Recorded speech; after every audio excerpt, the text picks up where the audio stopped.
Hello guys, welcome back to my channel IT word. तो guys इस video में जानेंगे सीडैक के काउंसलिंग और सीट एलोकेशन प्रोसेस के बारे में। तो गाइस बहुत सारे बच्चों के सवाल आ रहे थे, मैंने सोचा इस पर एक वीडियो ही बना दूं। तो गाइस अगर आप इस चैनल पे नए तो प्लीज़ पहले चैनल को सब्सक्राइब कर दीजिएगा और ये वीडियो बहुत ही इंपॉर्टेंट होने वाली है, प्लीज़ लास्ट तक देखना है इसको। तो चलिए गाइस शुरू करते हैं। Counselling and seat allocation. तो गाइस इसमें सीडैक में 2 काउंसलिंग सेशंस होते हैं और 3 राउंड्स में वो कंडक्ट किए जाते हैं। तो काउंसलिंग का मतलब होता है जो तुम ऑनलाइन प्रेफरेंसेस फील करते हो अपने हिसाब से, आप तुम्हें कौन सा कोर्स चाहिए या कौन सा सेंटर चाहिए, तो इसका मतलब काउंसलिंग होता है। तो गाइस जब भी 2 काउंसलिंग होते हैं, फर्स्ट काउंसलिंग में भी तुम्हें जितना चाहिए उतने प्रेफरेंसेस डाल सकते हो अपने अपने हिसाब से, ट्रेनिंग सेंटर के हिसाब से, और सेकेंड काउंसलिंग में भी तुम डाल सकते हो। लेकिन गाइस मैं सिर्फ काउंसलिंग की बात कर रहा हूँ, राउंड्स अलग होते हैं, काउंसलिंग अलग होते हैं। फर्स्ट काउंसलिंग में 2 राउंड्स होते हैं, सेकंड काउंसलिंग में 1 राउंड होता है। ऐसे 3 राउंड्स में वो कंडक्ट किए जाते हैं, वो मैं आपको आगे वीडियो में बता दूंगा। First counselling. तो गाइस फर्स्ट काउंसलिंग में 2 राउंड्स होते हैं सीट एलोकेशन के, राउंड 1 और राउंड 2। और आपका जो सीकैट का रैंक होगा उसके हिसाब से आपको जो सीट्स है वो एलोकेट किए जाएंगे। तो गाइस सोच समझ कर भरना, जब भी तुम ये प्रेफरेंस फॉर्म भरते हो तो सोच समझ कर भरना, क्योंकि राउंड 1 और राउंड 2 दोनों के लिए जो प्रेफरेंसेस तुम अभी डालोगे वही कंसिडर होंगे। तो गाइस ये डालने से पहले भी और एक इम्पॉर्टेंट नोट है, आप जो भी कोर्स डाल रहे हो उसकी एक एलिजिबिलिटी क्राइटेरिया होती है। जैसे डैक है तो आपको इंजीनियरिंग में 50% मिनिमम चाहिए होते, या फिर डीबीडी है तो उसके लिए आपको 55% मिनिमम चाहिए होते। अगर आप ए आई भर रहे हो तो उसके लिए 60% चाहिए होते।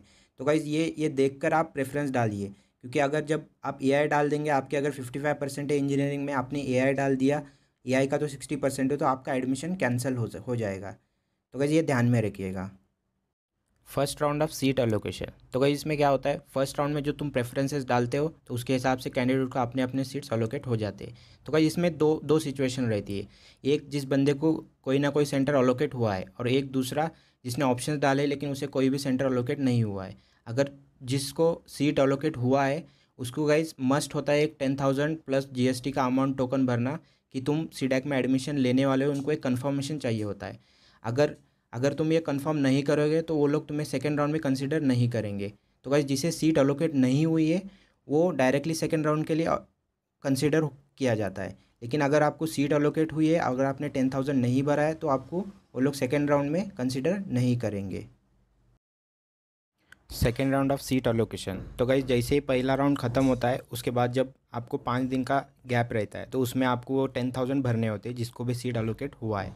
अगर जिसको सीट अलोकेट नहीं हुआ है वो ऑटोमेटिकली सेकेंड राउंड के लिए एलिजिबल हो जाता है। तो क्या सेकेंड राउंड में यही लोग एलिजिबल होते हैं जिनको सीट एलोकेट नहीं हुआ है, और प्लस जिनको सीट एलोकेट हुआ था फर्स्ट राउंड में और उसने 10,000 भरा था वो भी एलिजिबल होते हैं।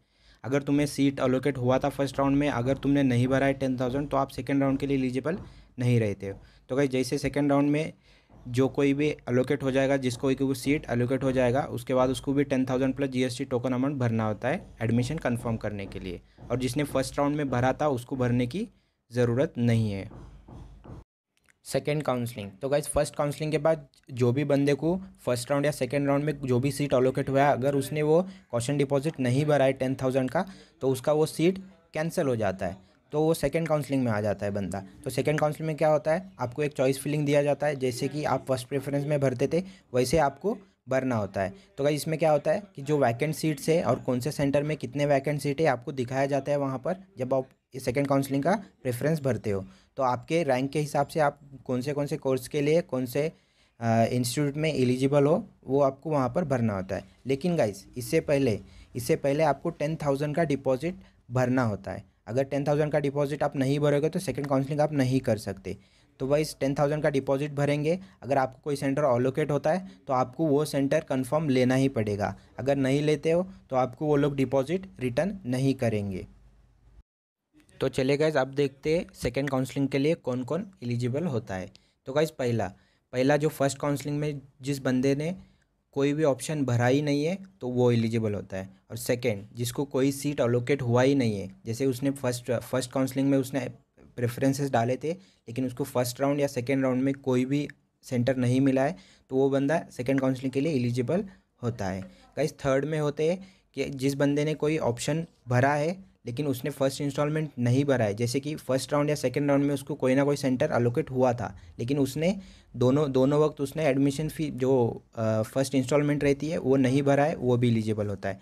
और फोर्थ में होता है कि जिस बंदे को कोई सीट अलोकेट हुआ था और उसने फ़ीस भी भरा था 10,000 का, लेकिन गाइज उसके बाद उसने एडमिशन विड्रॉ कर दिया, तो वो एलिजिबल होता है गाइज। लेकिन सबसे ज़्यादा इंपॉर्टेंट पॉइंट है, अगर आपको सेकंड काउंसलिंग करना है तो आपको 10,000 का डिपॉजिट कंफर्म भरना ही पड़ेगा, उसके सिवा आपको ऑप्शन नहीं है। अगर आप 10,000 का डिपॉजिट भरते हो, अगर आपको सीट अलोकेट होती है तो आपको एडमिशन लेना ही पड़ेगा, जैसे मैंने आपको बताया। Third round of seat allocation. तो गाइज मैं बोलता हूँ, अगर आप सीडैक में एडमिशन लेना ही नहीं चाहते तो फिर आप सेकेंड काउंसलिंग के लिए अप्लाई मत कीजिएगा। अगर आप प्रेफरेंस भरते हो तो आपका 10,000 का नुकसान हो सकता है। गाइस थर्ड राउंड में होता है, जैसे आप सेकेंड काउंसलिंग में जैसे फॉर्म फिल करोगे तो उसके हिसाब से आपको कोई ना कोई सेंटर ऑलोकेट हो जाएगा। तो गाइस अगर ऑलोकेट होता है तो आपका 10,000 का कोई नुकसान नहीं है, आपको उस सेंटर में एडमिशन लेना पड़ेगा। अगर नहीं लेते हो एडमिशन तो आपके 10,000 वो लोग रिफ़ंड नहीं करेंगे। तो गाइस इसमें सेकंड कंडीशन ऐसी है कि आपको कोई सीट ऑलोकेट ना ही हो। अगर आपका ऐसा ऐसा कुछ होता है, अगर सीट ऑलोकेट होती नहीं है तो उसके लिए आपको वो लोग 10,000 आपका रिफ़ंड कर देंगे। तो चलिए गाइज आज के लिए बस इतना ही। अगर आपको ये वीडियो इन्फॉर्मेटिव लगा तो प्लीज़ वीडियो को लाइक कर दीजिएगा और चैनल को सब्सक्राइब कर दीजिएगा। अगर आपके कुछ डाउट्स है तो मुझे आप कमेंट सेक्शन में पूछ सकते हो। मैं आपको मेरे टेलीग्राम ग्रुप का लिंक भी डिस्क्रिप्शन में दे दूँगा, आप वहाँ ज्वाइन करके वहाँ भी कुछ सवाल है तो पूछ सकते हो। तो चलिए गाइज आज के लिए बस इतना ही। Thank you.